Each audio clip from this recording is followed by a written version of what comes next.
नमस्कार दोस्तों, PSSM blessings परिवार से मैं मिशा गुप्ता जेसी नाइट द्वारा चैनल पुस्तक रामथा द व्हाइट बुक के ऑडियो नंबर 38 में आप सबका स्वागत करती हूँ। रामथा हमें हमारे जीवन का महत्व समझाते हुए आगे कहते हैं, जीवन यह भव्य मंच आपका साम्राज्य है। यह वह मंच है जिस पर आप अपने भ्रम का सृजन करते हैं। यह अद्भुत मंच आपको अपनी इच्छानुसार किसी भी वास्तविकता का सपना देखने का अवसर प्रदान करता है, क्योंकि आप जो भगवान हैं उसे किसी भी विचार को सपने में देखने, भावना को महसूस करने और सपने को वास्तविकता में प्रकट करने की असीमित स्वतंत्रता है, और बीच में कहीं भी आप अपना मन बदल सकते हैं।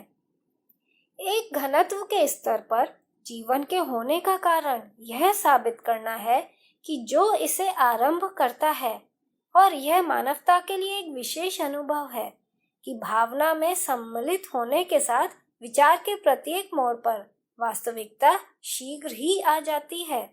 और जब उस समझ को समझ लिया जाता है, जब रचनात्मकता की उस अद्भुत शक्ति का एहसास होता है, तो यह आपके भीतर एक संरेखण को तेज करता है, जिसके माध्यम से आप जान पाते हैं कि आप ईश्वर हैं। फिर भी मानवीय अनुभव के बिना आप इसे कभी नहीं जान सकते। यह जीवन आपके गले लगाने के लिए है। यह रोमांच और चुनौती के उत्साह से भरपूर और समृद्ध है। यह आपके चारों ओर आपकी भागीदारी और विकास के लिए खुले दरवाजे और अवसर प्रदान करता है ताकि आप बन सकें।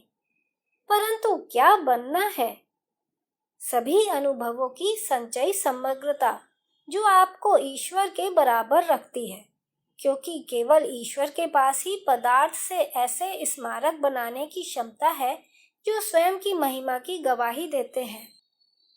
ईश्वर पुरुष या ईश्वर स्त्री होने के लिए आपकी सराहना की जानी चाहिए, क्योंकि जब ईश्वर मनुष्य बन जाता है तभी इस तल पर जीवन का निर्माण और विकास किया जा सकता है। आप वाकई उत्कृष्ट हैं। आप जितना जानते हैं उससे कहीं अधिक शक्तिशाली हैं। आपकी हर भावना, आपका हर विचार जीवन का निर्माण करता है। जीवन को उपस्थिति देना, आने वाले सभी जीवन का समर्थन करना आप पर निर्भर है। यह उन लोगों के लिए नहीं है जो अगोचर हैं, जो अदृश्य हैं। वे उस समझ में निरंतरता बनाए रखते हैं। किंतु इस भौतिक साम्राज्य का समर्थन कौन करेगा? आप कैसे सोचते हैं और आप इसे कैसे अपनाते हैं, इसके द्वारा यह आप करेंगे। आप ही हैं जो हर चीज पर स्वीकृति देते हैं। आप ही हैं जो जीवन नामक मंच से जुड़ते हैं। यह आप ही हैं जो परमेश्वर के इस राज्य की प्रशंसा करते हैं और आदर देते हैं। आप यह नहीं जानते क्योंकि आपने सदैव सोचा है कि आप एंजल्स से थोड़े कमतर हैं। आप वास्तव में इसे अभी तक नहीं जानते हैं, किंतु आप जान जाएंगे, क्योंकि शीघ्र ही जीवन और इंद्रधनुष और रंग और प्रकाश आपको इस बात की याद दिलाएंगे कि आप वास्तव में कौन हैं। इसे ज्ञानोदय का युग कहा जाता है, और उस समय में यहाँ जीवन क्या हो गया है, इसे एक आवश्यक अनुभव के रूप में समझा जाएगा, ताकि किसी व्यक्ति को यह एहसास हो कि यह वास्तव में ईश्वर के मन का एक हिस्सा है। एक बार जब आप यह जान लेते हैं, तो फिर कौन सा रोमांच आपकी प्रतीक्षा करता है? आपके पास क्रियाशील रहने के लिए सदैव सब कुछ होगा। आपके पास तत्वों जैसा पदार्थ, समय, स्थान, दूरी और आपका पुनर्मूल्यांकन और पुनर्निर्गमन करने के लिए विचार की सभी अनंतता होगी।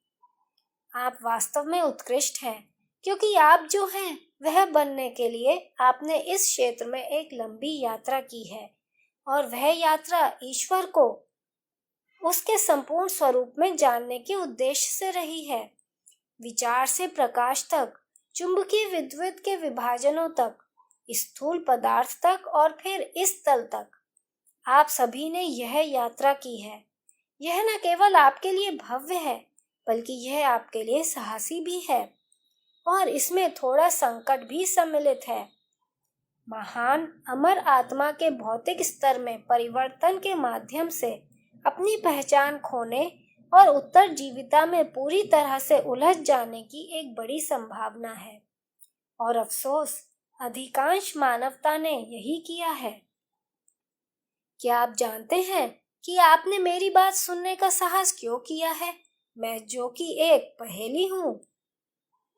क्योंकि आप जानते हैं कि जो मैंने अभी आपको बताया है वह सत्य है, और आप उस मार्ग की खोज कर रहे हैं जो वापस दिव्य ज्ञान की ओर ले जाता है, जिसने इस सब को गति दी है।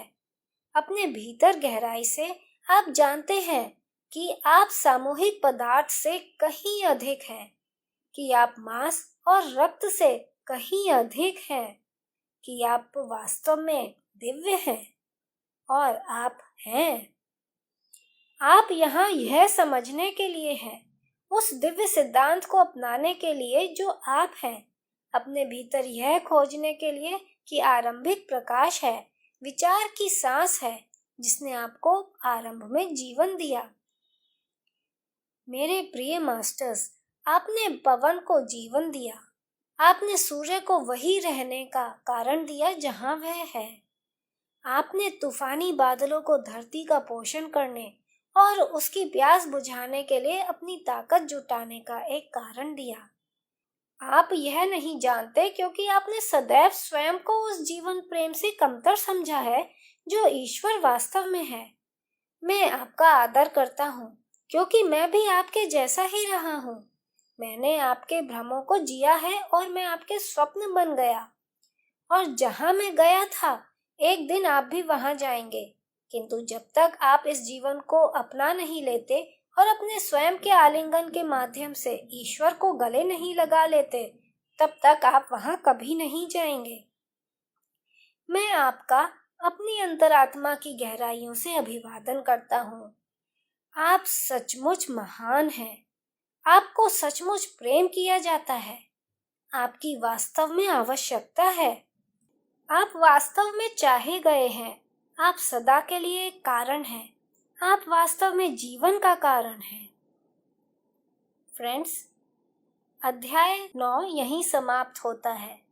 हमारे साथ बने रहने के लिए आप सबका बहुत बहुत आभार।